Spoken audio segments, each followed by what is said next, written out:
porque eu preciso ouvir a pregação. Vimos na mensagem passada sobre a importância de assumirmos nossa missão de pregar o Evangelho. Hoje quero falar sobre a necessidade do ouvinte em ouvir as boas novas do Evangelho. Abra sua Bíblia em Romanos, capítulo 10. Vamos ler então do verso 13 a 17. Romanos, capítulo 10, do 13 ao 17.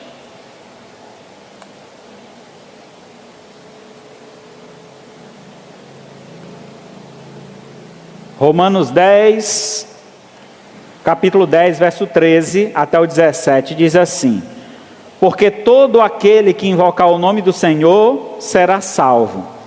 Como, porém, invocarão aquele em quem não creram? E como crerão naquele em que nada ouviram? E como ouvirão, se não há quem pregue? E como pregarão, se não forem enviados?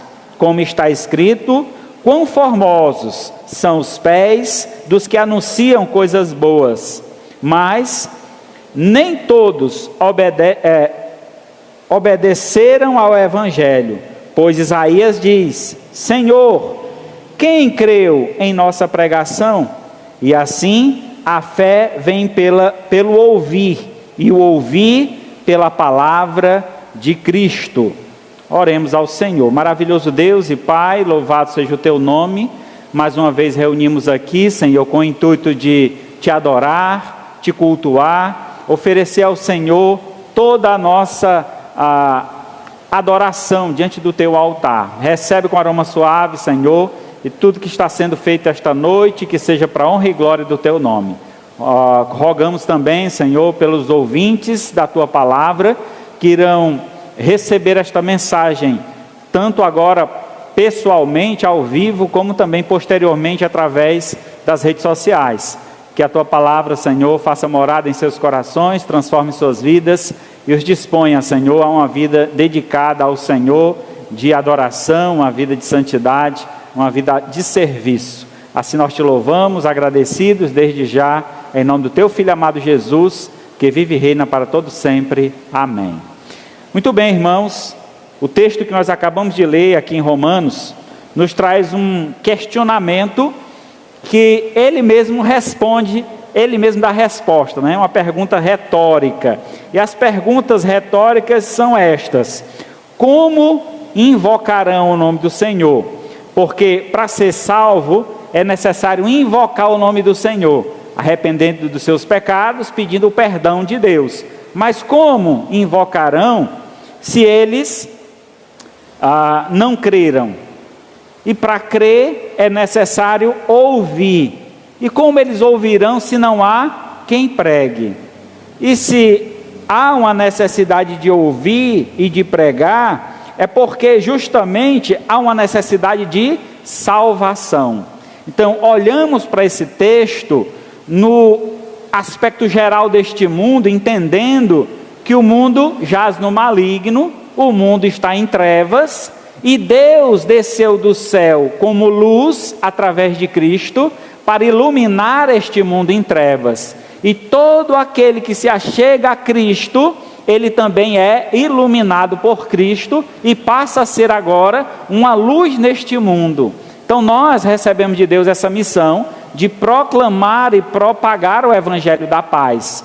Mas para isso é necessário falar, é necessário proclamar, é necessário pregar o Evangelho. Para que haja salvação, é necessário a pregação. Sem pregação, não há salvação.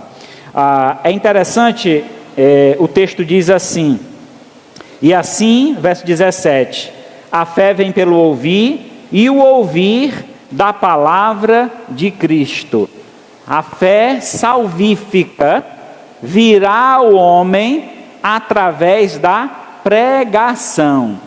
Já vi muitos pregadores, muita gente falar: olha, o seu testemunho já é uma pregação. Irmão, não suficiente para ele alcançar a salvação. É necessário falar. é necessário proclamar as palavras de Cristo. Que o nosso testemunho é importante, que o nosso testemunho vai impactar, vai chamar a atenção, porque somos luz neste mundo, e aquele que anda em trevas verá a glória de Deus refletida em nós, e vai buscar esta luz, mas quando chegar até nós, será necessário que proclamemos a palavra, para que ele então alcance sabedoria do alto, para então reconhecer o Senhor Jesus como único e suficiente Salvador. Sendo assim, a mensagem do Evangelho pura e simples é o antídoto mais eficaz para a cura da alma e também a libertação de todos os cativeiros.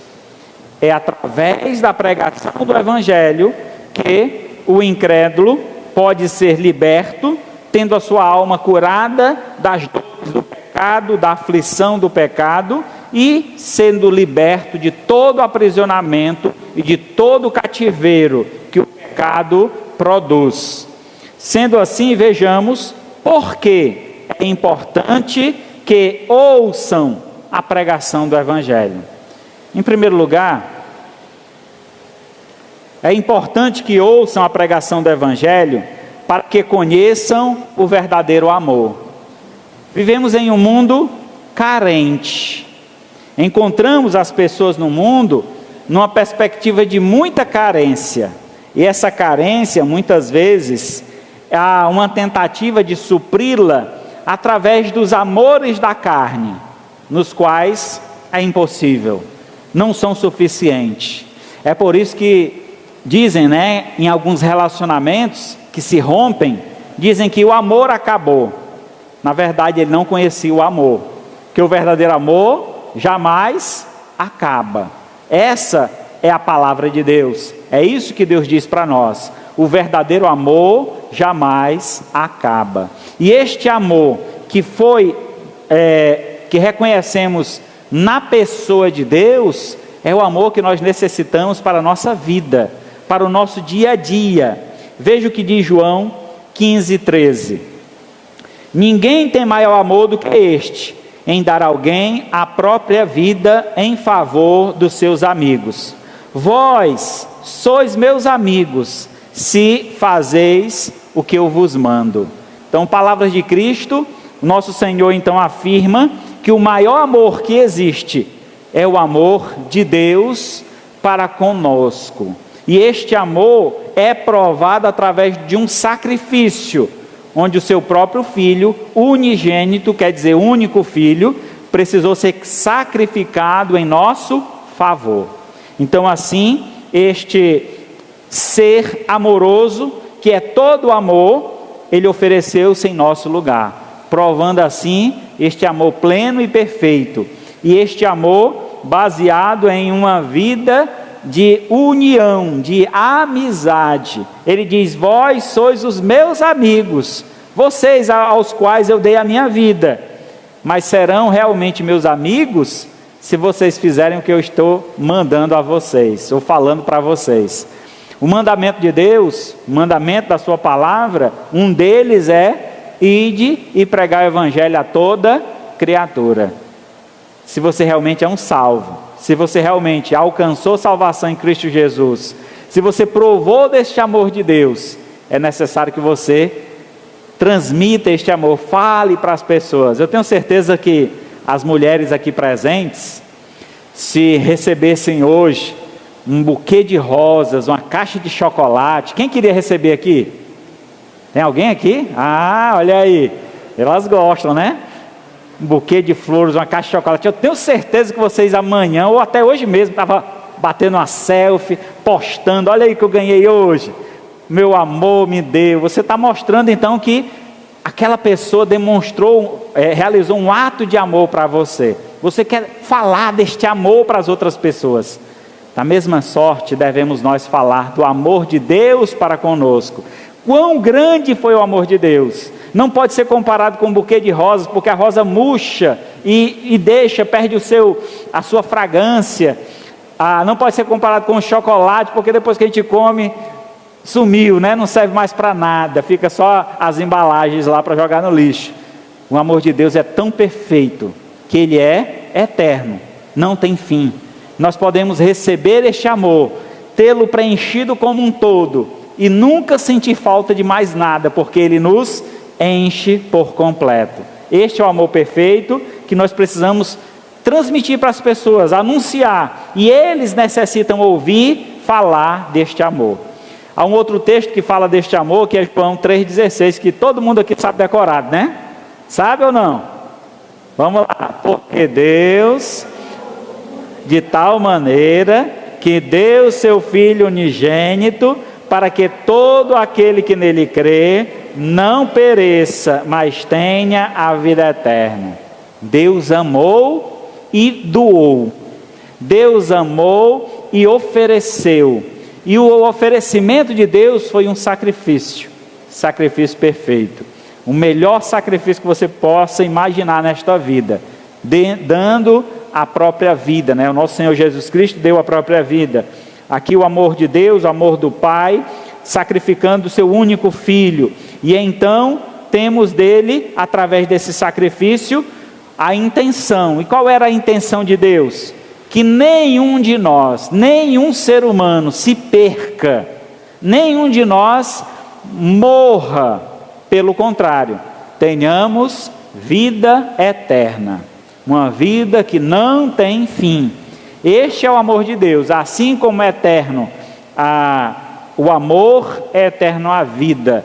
Então este amor dado por Ele é para que gozemos dele, aproveitemos dele, nos alegremos com ele por toda a eternidade. Ainda em João, mas agora 1 João, diz assim, nisto conhecemos o amor, que Cristo deu a sua vida por nós, e devemos dar a nossa vida pelos irmãos. Você tem realmente conhecido o amor? Você conhece o amor verdadeiro? O amor verdadeiro não é um amor baseado em interesses, porque muitas vezes o amor que nós conhecemos e vemos em nossos dias é um amor meramente interesseiro. Eu amo fulano, porque fulano me faz bem, fulano me dá isso, ou fulano é uma pessoa muito boa para mim. Então interesse, só está pensando no que ele pode te oferecer. Deus nos amou. E o que é que nós tínhamos a oferecer a Deus? Nada. Pecadores, desobedientes, homens e mulheres com a vida desprezível, e Deus viu a nossa condição de que não merecíamos amor algum, e Ele estendeu então a sua mão poderosa, derramando esta graça maravilhosa, desse amor imenso, e assim fomos agraciados por Deus com este amor. E é necessário conhecermos este amor, e é possível conhecê-lo. Vejamos como. 1 João 4,16. E nós conhecemos e cremos no amor que Deus tem, aquele que não ama, não conhece a Deus, porque Deus é amor. Então você quer conhecer o amor, você precisa primeiro conhecer Deus. E ao conhecê-lo, Ele se revela para nós. Para que possamos conhecê-lo, Ele precisa ser revelado. Nós conhecemos, estamos estudando aqui na escola dominical sobre a revelação de Deus, e sabemos que Deus se revela de forma geral e de forma específica. De forma geral, Deus se revela através dos céus. Como diz lá o Salmo 19, os céus proclamam a glória de Deus, e o firmamento anuncia as obras de suas mãos. Um dia discursa a outro dia, uma noite revela conhecimento a outra noite. Não há linguagem, nem palavra há, mas no entanto por toda a terra se faz ouvir a sua voz. Onde você estiver na face dessa terra, você vai ver o sol, a lua, e entender que existe alguém maior, que criou tudo isso e controla os dias e noites, porque nós somos seres inteligentes, fomos criados com capacidade mental, diferente dos animais. E no entanto, quantos negam a existência de Deus ou não querem desconhecer a existência dele? E ele está se revelando ao homem todos os dias, através da sua própria criação. Mas Deus, ele é tão generoso, que ele decide revelar-se a nós de forma específica, falando diretamente ao nosso coração. E que forma é esta que ele usou para falar diretamente ao nosso coração? Através da Bíblia Sagrada, através do livro santo, através das Sagradas Escrituras. Este livro então é a pura revelação de Deus. Esse livro então expressa a vontade de Deus para toda a humanidade. Então a revelação de Deus é a Bíblia Sagrada. Se você quer conhecer a Deus, leia a Bíblia. Leia a Bíblia. Mas muitos não leem. Então, nós que já conhecemos esse Deus e temos o contato dessa revelação, devemos levar essa revelação àqueles que não conhecem ainda. E expor esta revelação, mostrar através desta revelação quem é Deus. E uma vez que eles conhecem Deus, vão conhecer a natureza de Deus. Deus é amor. Este Deus que muitos temem, tem medo, na verdade é um Deus amoroso, que quer salvá-los. Então não precisa correr para longe desse Deus.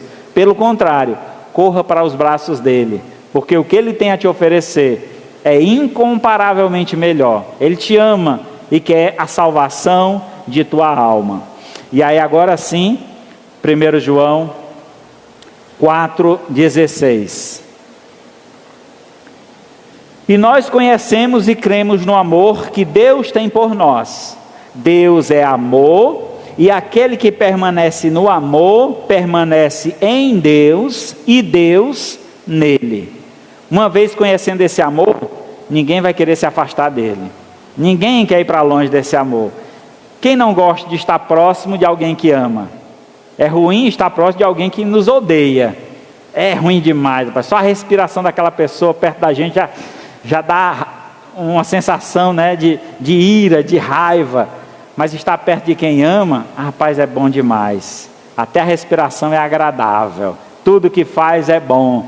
E assim é estar perto do nosso Deus. Traz para nós uma sensação de extrema suficiência. Eu não preciso de mais nada. Quando você começou aí a namorar com a sua esposa, eu não sei vocês, mas eu lembro de mim, ia para o trabalho, saía às 7 horas da manhã de bicicleta, do meu bairro para o centro da cidade, dá mais ou menos uns 20 quilômetros de bicicleta, e passava o dia trabalhando no estacionamento, manobrando o carro o dia todinho, lavando o carro, e correndo para um lado e para o outro dentro desse estacionamento. Saía desse estacionamento, tomava um banho, pegava a bicicleta, rodava mais 15 quilômetros até chegar na casa da minha namorada, hoje esposa Paula. Eita menino, ficava suado, pingando, mesmo tendo tomado banho não adiantava de nada, mas ela me abraçava, era tão cheiroso, era tão bom, né? O esforço que a gente quer estar presente, quer estar com aquela pessoa, não tem fome, as horas, a gente não vê as horas passar, estar próximo, estar junto, é bom demais. Então essa sensação, esse desejo, esse prazer, nós devemos ter com relação a Deus. Provar deste amor, viver neste amor e andar neste amor. Por isso que ele diz, aquele que permanece no amor, permanece em Deus e Deus nele. Deus quer habitar em ti. Deus nos chama para sermos sua habitação, casa de Deus. E podemos ter essa liberdade de ter o amor de Deus presente em nossa vida e viver este amor continuamente. É só obedecermos a sua palavra, seguirmos a sua palavra. E isso é necessário ser propagado, divulgado, anunciado. Quando as pessoas perguntam, pai, por que tu vai para a igreja? Porque eu amo Deus. E naquele lugar eu vejo este amor, naquele lugar eu sinto este amor, naquele lugar eu compartilho deste amor.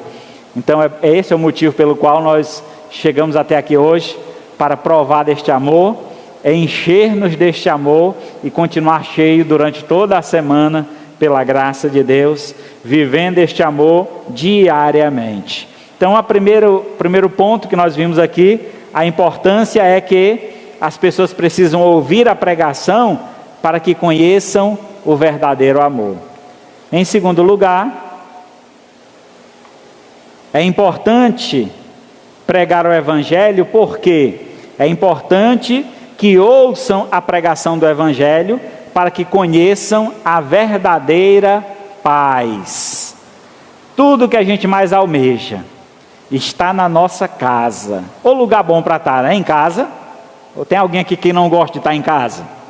Rapaz, a minha casinha, na minha rede, não tem lugar melhor não, irmão.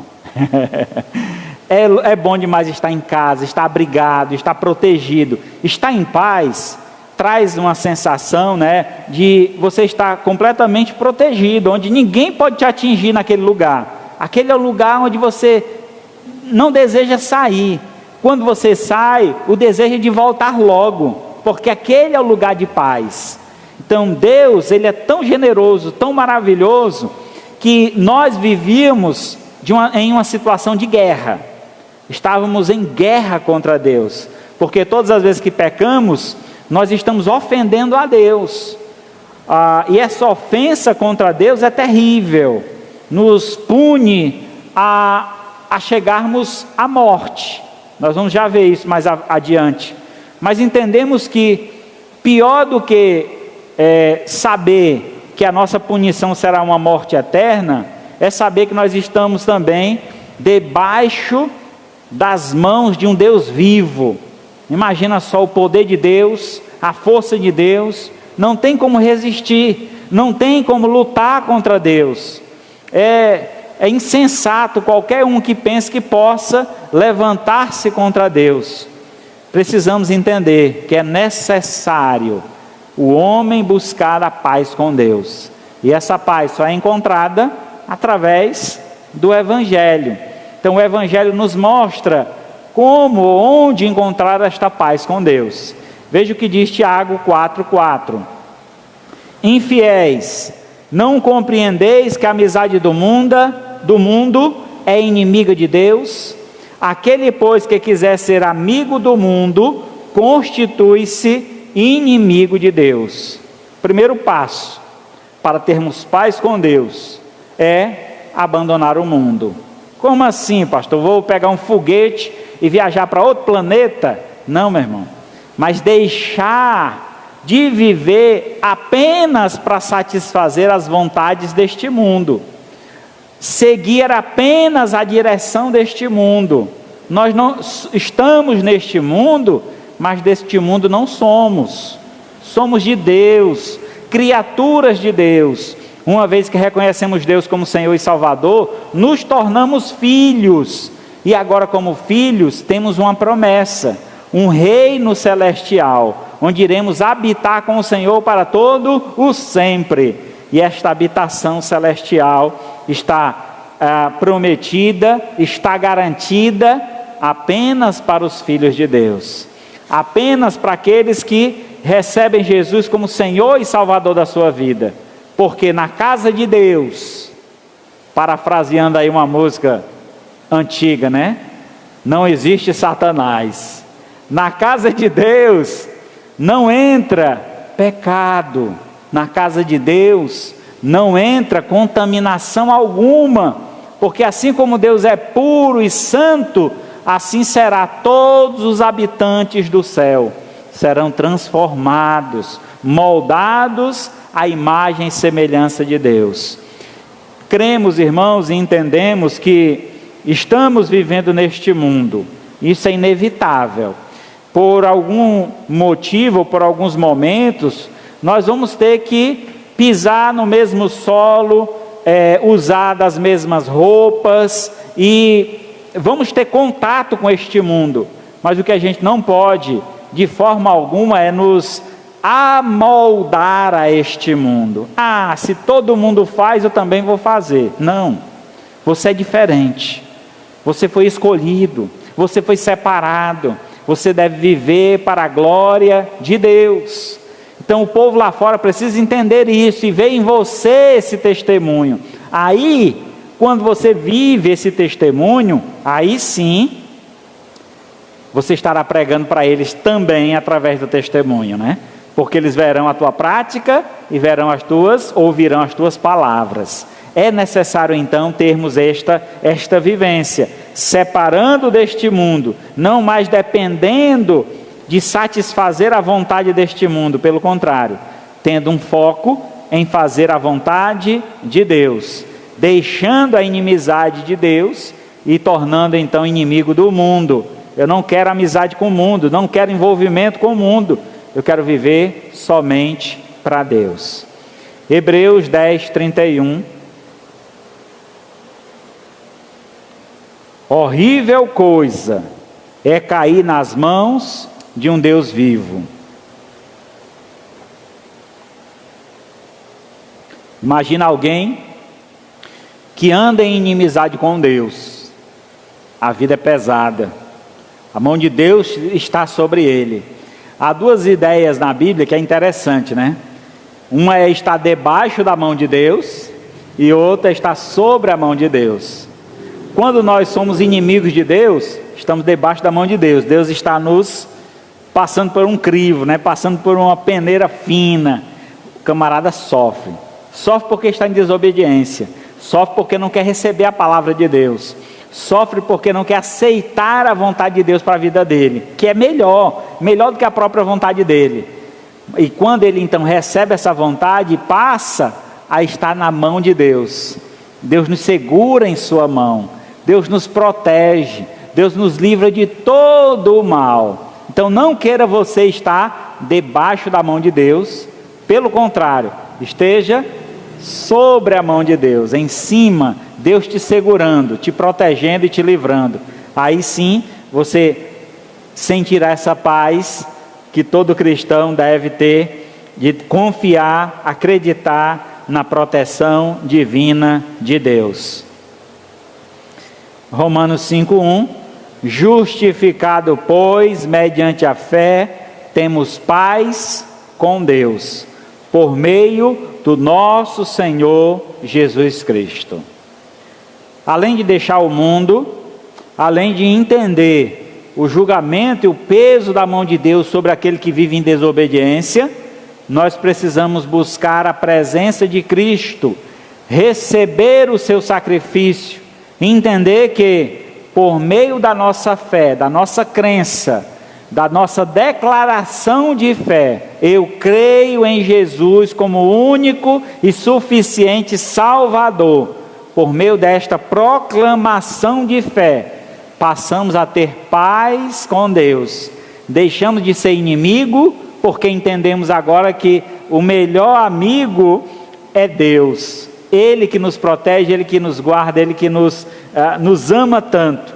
Conscientemente, tomada esta decisão de fé, de andar com Deus, aí sim, por meio do sacrifício de Cristo, passamos a ter paz com Deus. A dívida que nós tínhamos contra Deus, por conta das ofensas que praticamos, foi retirado. O preço foi pago. E um alto preço, alguém precisou morrer em nosso lugar. E foi Cristo, um inocente, alguém que não cometeu pecado algum, deu a vida por nós, para que por meio da vida dele, do seu sacrifício, ou por meio da sua morte, nós possamos provar hoje a vida plena, perfeita e em paz com Deus. Assim devemos andar e assim devemos proclamar, para que outros saibam que se você não se arrepender dos seus pecados, não pedir perdão a Deus, você é um inimigo de Deus, e a mão de Deus pesará sobre você dia e noite. O Davi, rei Davi, muito conhecido nas Sagradas Escrituras, ele escreveu um salmo, e nesse salmo ele disse, enquanto eu calei os meus pecados, envelheceram os meus ossos, pelo meu constante gemido todos os dias, porque a tua mão pesava dia e noite sobre mim, e o meu vigor, a minha força, se tornou em sequidão de estio, como terra seca, árida, rachada. Assim era a vida de Davi, enquanto ele não confessou o seu pecado. A Davi havia escrito esse salmo logo depois de ter cometido aquele pecado com Batseba. Davi sentiu o peso do pecado, sentiu a mão de Deus pesar sobre ele. Ele pagou um alto preço por conta desta desobediência. Mas escrevendo este salmo, ele reconhece o seu pecado, arrepende-se dele, pede perdão a Deus e volta à paz com Deus. Então não guarde pecado no seu coração, confessa. Enquanto você não confessar o pecado, a tua vida vai passar por muitas dores e sofrimentos. Mas se você crer no Senhor, confessar os teus pecados, Ele te traz libertação. Libertação desse sofrimento, libertação dessa opressão maligna, e assim você poderá viver a plena paz que só o Senhor pode nos oferecer. Em terceiro lugar, é importante que ouçam a pregação do Evangelho para que conheçam a verdadeira liberdade. O mundo anda em busca da liberdade. Quantos dizem, eu quero ser livre? Lembro muito da minha adolescência, que eu queria chegar aos 18 anos. Quando eu tiver 18 anos, vou ser dono do meu nariz. Quando eu completei 18 anos, eu quebrei o nariz. Pai, não é assim não, 18 anos vem responsabilidade. Pagar a conta. A mamãe já disse assim, meu filho, agora você já pode pagar uma conta de água, de luz, já pode pagar a internet, né? 18 anos já é maior de idade, já é responsável. E aí tem que assumir os compromissos, né? Aquela vidinha boa, só de comer e dormir, estudar, acabou. Agora, suar para poder trazer as coisas para dentro de casa e ajudar, né? Eu já ajudava desde criança, porque perdi meu pai muito cedo, tive que trabalhar muito cedo. Mas entendi que com os 18 anos, o peso da responsabilidade recai sobre os nossos ombros.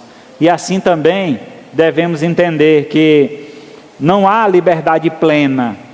Não tem como eu achar que, eu tenho 18 anos, sou maior de idade, eu posso fazer qualquer coisa. Não é assim que funciona. Tudo tem seu limite, tudo tem seu tempo determinado. Sabemos que o mundo é regido por regras, por leis. Não existe um mundo livre.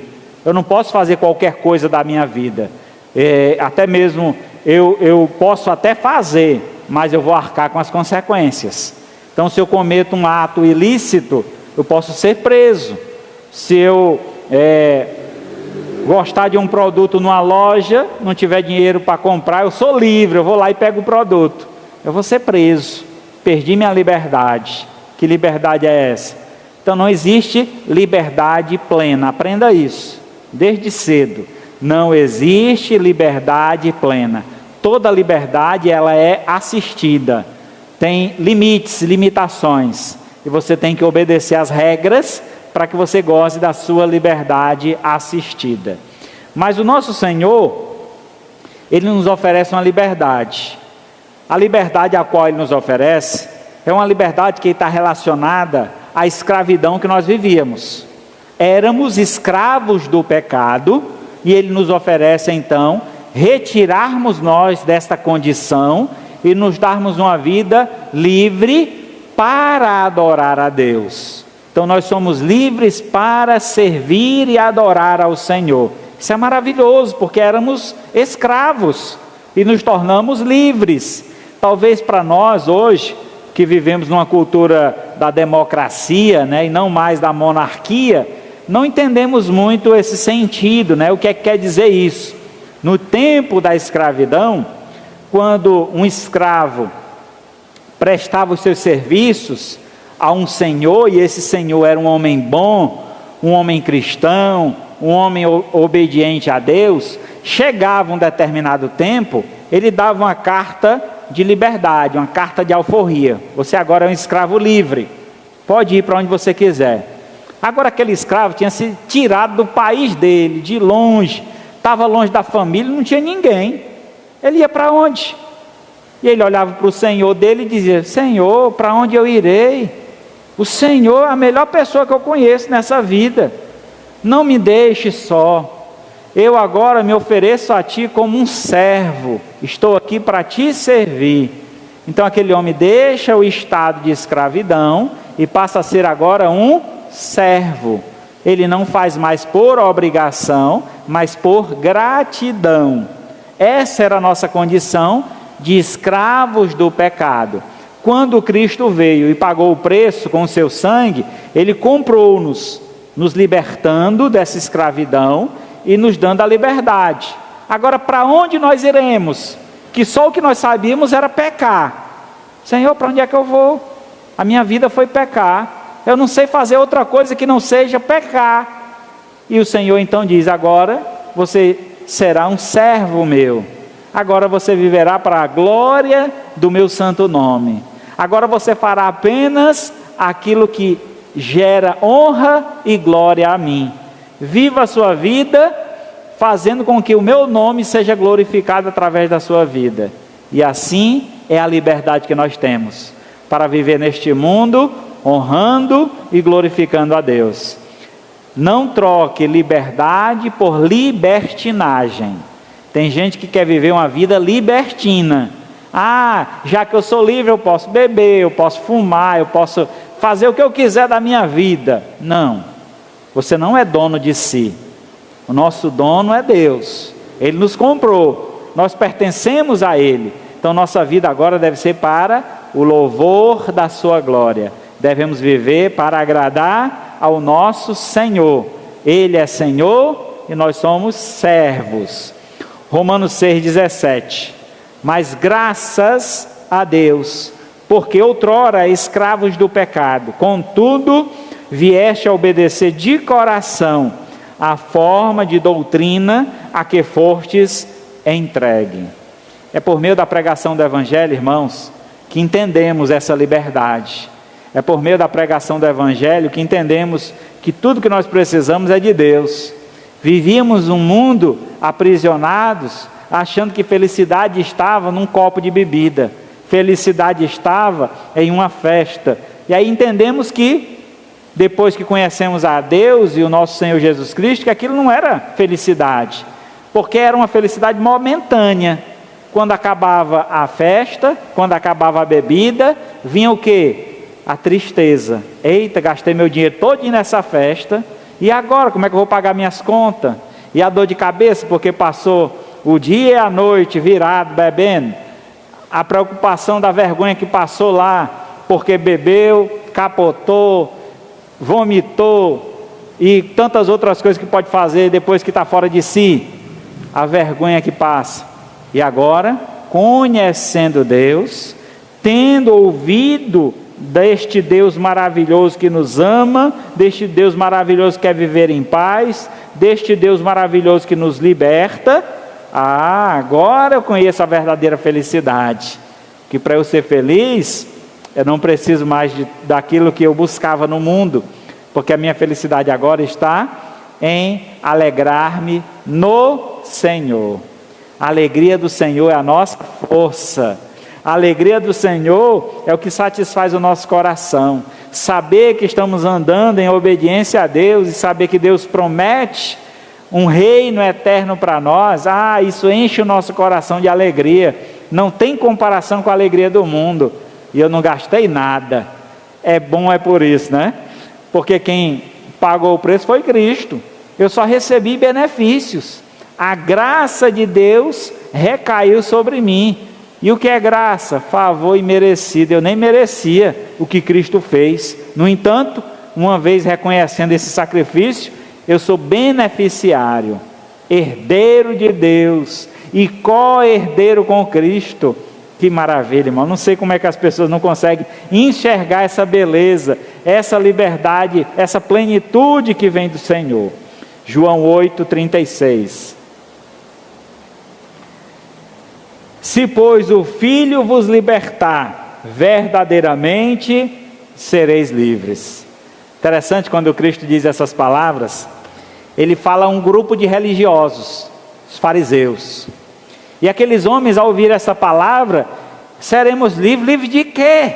Nós nunca fomos escravos.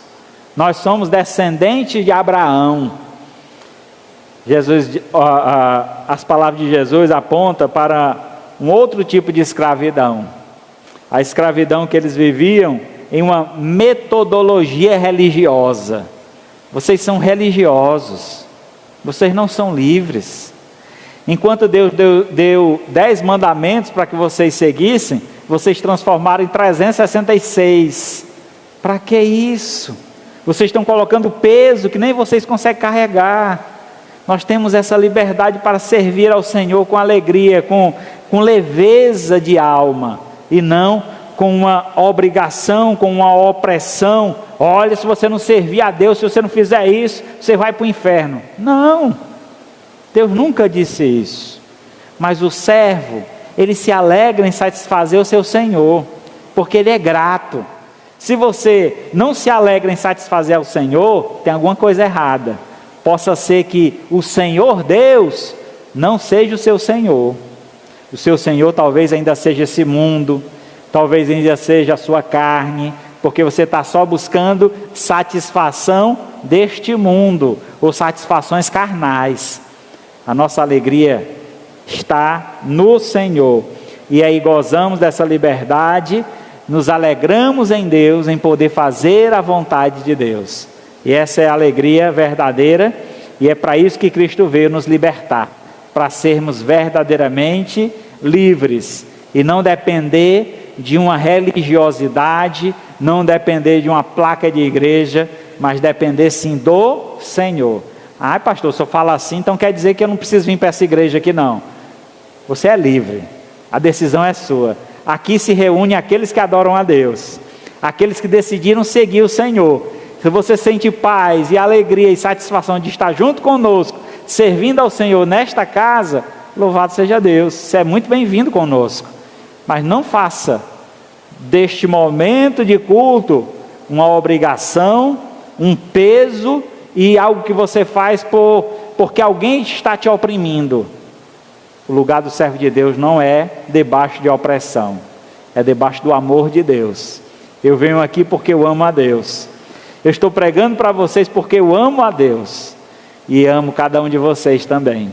E este amor é retribuído. Nós vivemos neste amor. É maravilhoso estar aqui. Por isso, então assim deve ser a sensação e o desejo do nosso coração em servir a Deus. Livres para adorar. Gálatas 5:1. Para a liberdade foi que Cristo nos libertou. Permanecei, pois, firmes, e não vos submetais de novo ao jugo da escravidão. Então aquela ideia da libertinagem, né? Se Deus já te libertou, para que você vai se sujar de novo com o pecado? Imagine, você vem sujo, toma um banho, né? Troca de roupa, aí depois você cai na lama e começa a rolar de novo. De que adiantou o banho que você tomou? De que adiantou a limpeza que você estava antes? Não adiantou de nada. E assim é muitas vezes a vida de alguém que diz: ah, eu sou de Deus, vem até para a igreja no domingo, mas na segunda-feira está na gandaia, está fazendo coisas que não agradam ao Senhor.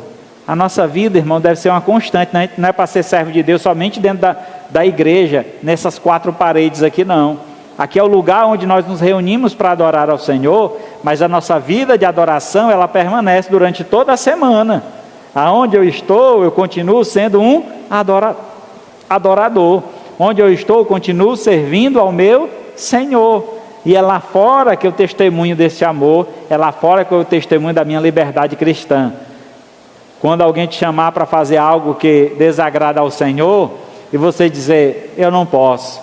Não pode, então tu é escravo, tu está aí preso nessa religião. Eu disse: não, a minha religião, a minha fé não me proíbe nada, ela apenas me alerta. Olha, se você for por esse caminho, não vai dar bem, não vai ser bom. Ele me mostra o caminho certo, e aí a decisão está nas suas mãos. nós temos o livre-arbítrio, direito de escolha. As consequências você vai arcar com elas. Então é muito melhor andar em paz com Deus, viver em obediência e usufruir dos benefícios que Deus tem a nos oferecer, do que estar em desobediência a Deus, arriscando a minha vida todos os dias, causando mal para mim e para aqueles que me cercam, dando mau testemunho e podendo abreviar os meus dias na terra. Então é melhor estar com o Senhor em obediência. E então esta vida de liberdade foi que Cristo trouxe para que nós vivêssemos. Então devemos nós permanecer firmes e não voltar à prática passada, à vivência do pecado. Pelo contrário, daquela vida eu não quero mais nada. Só as lembranças que eu já tenho já são bastante pesadas. Só as lembranças que eu carrego já me trazem dores. O que eu quero é viver uma vida limpa, santa, uma vida que agrada ao Senhor. Para quando chegar lá no céu, quando Deus abrir aquele telão, vamos ver como era a vida do Sibério. Ah, meu amigo, tem muito neguinho que vai passar vergonha lá no céu, né? Então é importante a gente entender que aquilo que nós praticamos aqui nessa terra terá resultados eternos. Se eu vivo para a glória de Deus, o resultado disso será uma eternidade na presença e na glória do Senhor. Mas se eu vivo em desobediência, se eu vivo em pecado, ali haverá punição e haverá um distanciamento da presença de Deus. Então a decisão está em suas mãos. Escolha hoje que caminho você quer seguir: caminho da vida ou caminho da morte. E em quarto e último lugar, é importante que ouçam a pregação do Evangelho, para que conheçam a verdadeira vida. Irmãos, falamos de vida, e às vezes essa vida que nós expressamos, ela está muito mais relacionada ao que nós vemos neste mundo. A gente quer uma vida boa, uma vida de ostentação. Hoje o mundo fala muito de ostentação.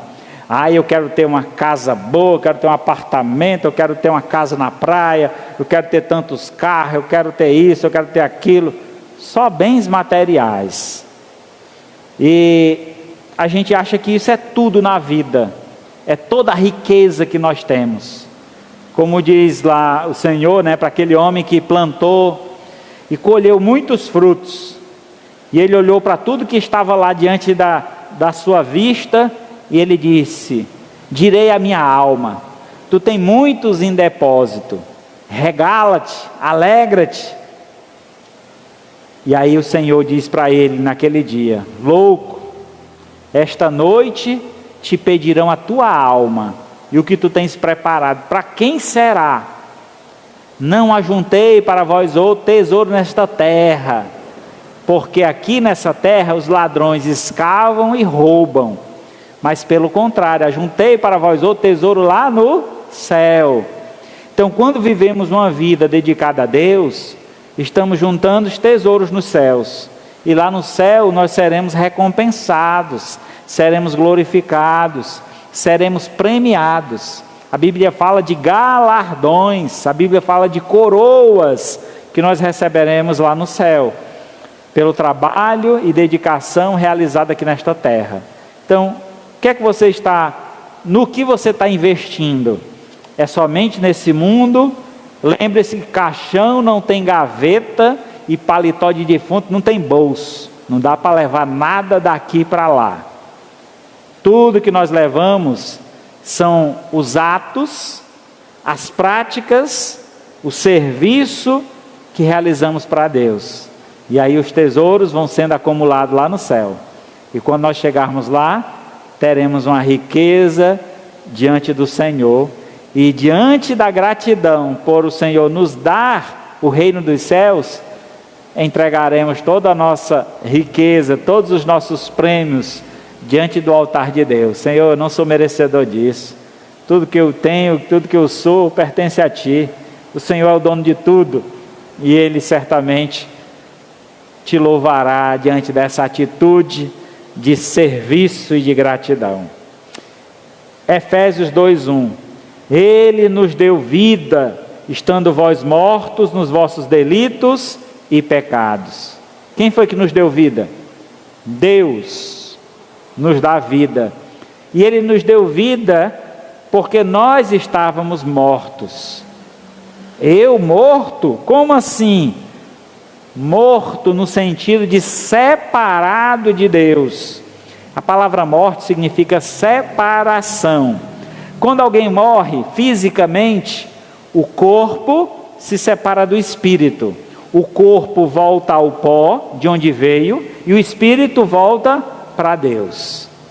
Quando o homem peca, ele se separa de Deus espiritualmente. Há uma morte espiritual, porque Deus é vida. Deus é a vida. Toda a vida procede de Deus, Ele é a fonte da vida. Quando nós pecamos, nos separamos da vida, e uma vez longe da vida, estamos mortos, separados de Deus.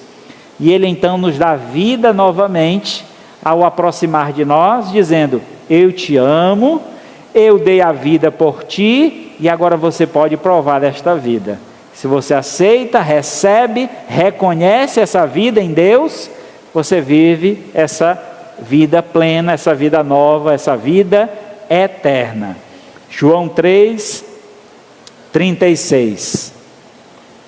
Por isso, quem crê no Filho tem a vida eterna, e o que todavia se mantém rebelde contra o Filho, não verá a vida, mas sobre ele permanece a ira de Deus.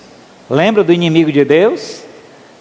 Você é inimigo de Deus, e este Deus que é teu inimigo está irado, pesando a mão sobre ti, e pesará ainda mais sobre aqueles que rejeitam a sua palavra, porque a punição eterna é o lago que arde com fogo e enxofre, a saber, a segunda morte.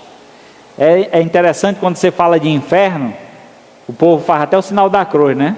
Deus me livre, Deus me livre. Quero nem saber dessa palavra, não falo nem essa palavra aqui. O povo morre de medo do inferno. Se eles soubessem que existe um lugar pior do que o inferno, é o lago de fogo, onde o inferno será lançado dentro do lago de fogo. É um lugar pior do que o inferno. E aí as pessoas estão brincando, achando que inferno é uma repartição pública, né? Existe, mas não funciona. Está lá, existe, mas não funciona não. Existe e funciona. E muitos estão se enganando e sendo conduzidos para lá.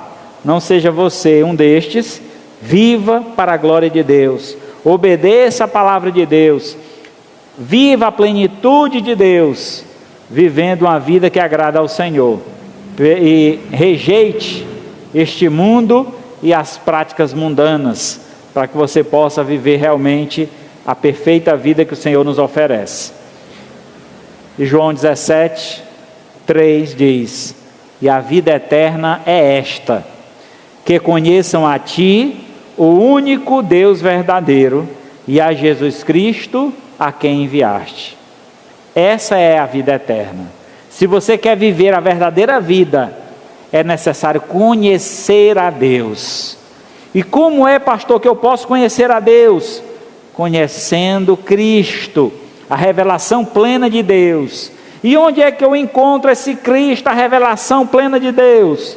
Através das Sagradas Escrituras, através da Bíblia.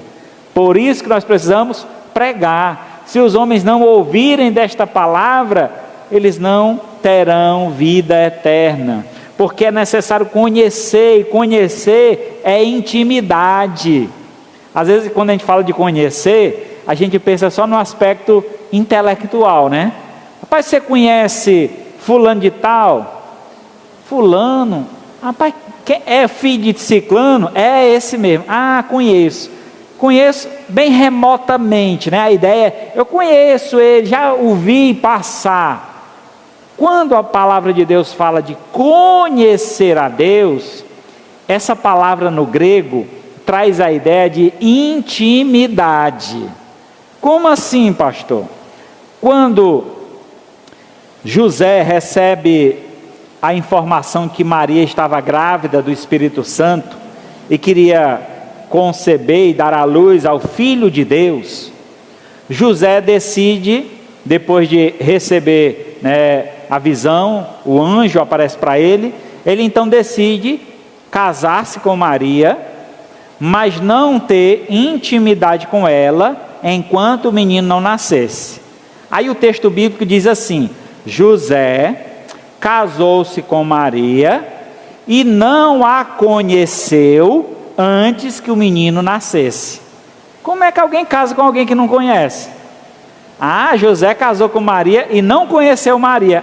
Quer dizer que ele casou só no papel, Maria ficou lá na casa dela, ele na casa dele, até o dia que o menino nasceu, aí ele foi lá conhecer Maria. Não, eles já se conheciam, eles já eram prometidos um ao outro, estavam aguardando o tempo de pagar o dote, poder levar a noiva para casa. Ele estava trabalhando para levantar o dote, para poder levar a noiva para casa, quando tudo isso acontece. Então, o conhecer, a palavra ali usada é intimidade. José não teve intimidade com Maria, não deitou com ela, não teve relação com ela, enquanto o menino não nasceu. Depois que o menino nasceu, José e Maria coabitaram, tiveram outros filhos, pelo menos aí 5 filhos. Acontece que, quando a palavra é usada com relação a Deus, traz a ideia de não um conhecimento vago, mas um conhecimento íntimo, de proximidade. Conheço porque eu vivo com Ele, conheço porque eu tenho intimidade, Ele está sempre comigo. Essa é a ideia. Então, a Bíblia diz: a vida eterna é esta, que conheçam a Ti, o único Deus verdadeiro, e a Jesus Cristo a quem enviaste. Conhecer a Deus é o que nos traz vida eterna. E conhecer a Deus é ser íntimo de Deus, é deixar Deus habitar em nós, andar com Deus todos os dias. Isso é conhecer a Deus. E aí, com este conhecimento, vem a nós a vida eterna, garantia de vida, porque o Senhor da vida está conosco. Não tem como morrermos, porque Ele garante essa vida e essa vida eterna. Lembra que morrer, que eu estou me referindo aqui à separação espiritual de Deus. Concluindo então, a missão de espalhar as boas novas do Salvador se faz com urgência, pois a cada dia se aproxima o dia do juízo, onde não caberá qualquer apelo ou desculpa. O tempo de arrepender-se é hoje, para que você receba a vida eterna e não passe pelo castigo eterno. Marcos 1,15, disse Jesus: o tempo está cumprido, o reino de Deus está próximo, arrependei-vos e crede no Evangelho.